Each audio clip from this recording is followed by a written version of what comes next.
Hello brother, ലോകം മുന്നോട്ട്. നിങ്ങൾ എങ്ങോട്ടാണ്?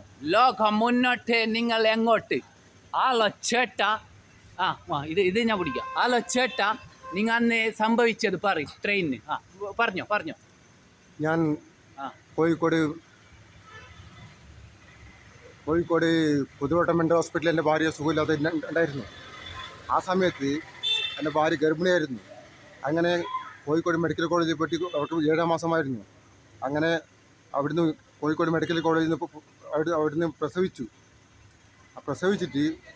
7-ാം മാസം വലിയ ഓപ്പറേഷനായിട്ട് പ്രസവിച്ചത്. ആ പ്രസവത്തിൽ എൻ്റെ പേരും പണിയേണ്ടുന്നാരാണ്, മാങ്ങാട് ഉദുമ മാങ്ങാടാണ്. അപ്പോൾ ഞാൻ താമസം കുണ്ടംകുഴിയാണ് താമസിക്കുന്നത്. കുണ്ടംകുഴി പെരലത്ത് ഹൗസിൽ ഞാൻ താമസിക്കുന്ന പെരലത്ത് ഹൗസ്. അങ്ങനെ ഞാൻ അവിടുന്ന് എൻ്റെ ഭാര്യ കോഴിക്കോട് മെഡിക്കൽ കോളേജിൽ എൻ്റെ ഭാര്യ പ്രസവിച്ചിട്ട് അവിടുന്ന് ഭാര്യയ്ക്ക് വലിയ ഓപ്പറേഷൻ ആയിട്ടാണ് പ്രസവിച്ചത്. ആ പ്രസവിച്ചിട്ട് എൻ്റെ ഭാര്യ പ്രസവിച്ചിട്ട് രാത്രി 11:20 പ്രസവിച്ചിട്ട് ഒരു ആണുമോനായിരുന്നു. അപ്പോൾ ഡോക്ടർ എന്നോട് പറഞ്ഞു, പണി കണ്ട കുഞ്ഞ് 12 മണിക്കൂർ ഉണ്ടാകും. അപ്പോൾ എനിക്ക് മനസ്സ് വേറായി. അങ്ങനെ നിങ്ങൾ പ്രാർത്ഥിച്ചെന്ന് പറയുമ്പോൾ ഞാൻ നിങ്ങൾ പ്രാർത്ഥിച്ചു. അങ്ങനെ എൻ്റെ ഭാര്യനെ വാർഡിലേക്ക് മാറ്റി.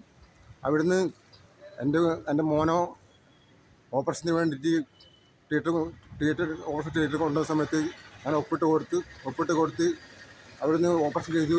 ഓപ്പറേഷത്തിന് സംഭവം വേറൊന്നുമല്ല, ഭാര്യ വീണിരുന്നതാണ്.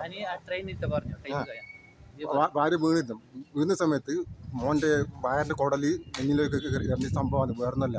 അങ്ങനെ ഓപ്പറേഷൻ ചെയ്ത് കുഞ്ഞിപ്പോൾ 24 മണിക്കൂറല്ല, കുഞ്ഞിക്ക് ഇപ്പോൾ 3 വയസ്സായി.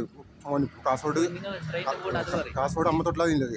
അങ്ങനെ കുഞ്ഞിൻ്റെ ഓപ്പറേഷൻ കഴിഞ്ഞ് വരുമ്പോൾ ഞാൻ കോഴിക്കോട് രാത്രി 7:20 8 മണി സന്ധ്യ സമയമാണ്. ഞാൻ കോഴിക്കോട് നിന്ന് കാസർഗോഡ് വരുന്ന സമയമാണ്. അവൻ ഭയങ്കര തിരക്കായിരുന്നു. അങ്ങനെ സ്റ്റെപ്പ് ഇരുന്നാണ്, ഭയങ്കര തിരക്കായിരുന്നു. ഒരുത്തന്നെ എൻ്റെ ഫ്രണ്ടിൽ ഫോൺ വിളിച്ചുകൊണ്ടിരുന്നു. അവൻ എൻ്റെ ഭാര്യ സൈഡിലുണ്ടായിരുന്നു. അങ്ങനെ ഞങ്ങൾ നേരെ വരുന്നതാണ്, ഭാര്യയ്ക്ക് നല്ല സുഖമായി ഞങ്ങൾ വരുന്നതാണ്. ആ വരുന്ന സമയത്ത് ശരിക്കും എന്ന് പറഞ്ഞാൽ ഞാൻ കാസർഗോഡ് എത്തി തന്നിട്ട് പെട്ടെന്ന് എണീക്കുമ്പോൾ വേഗം എൻ്റെ നെഞ്ഞ് തട്ടുമ്പോൾ ഞാൻ തെറിക്കുന്ന സമയത്ത് ഞാൻ റെയിലിൻ്റെ സൈഡ് കമ്പിയുണ്ട്, കമ്പി പോയി തലടിച്ചത്. തലക്ക് 45-ഉം 15 60 സ്റ്റിച്ച് തലക്ക്. ഒരു കാലിൻ്റെ ചിരട്ട പൊട്ടിപ്പോയി. അങ്ങനെ അവർ പറഞ്ഞു കാല് മുറിച്ച് കളയണമെന്ന്. കാല് മുറിച്ച് കളയണ്ട, കാല് സ്റ്റീലിട്ടാൽ മതി.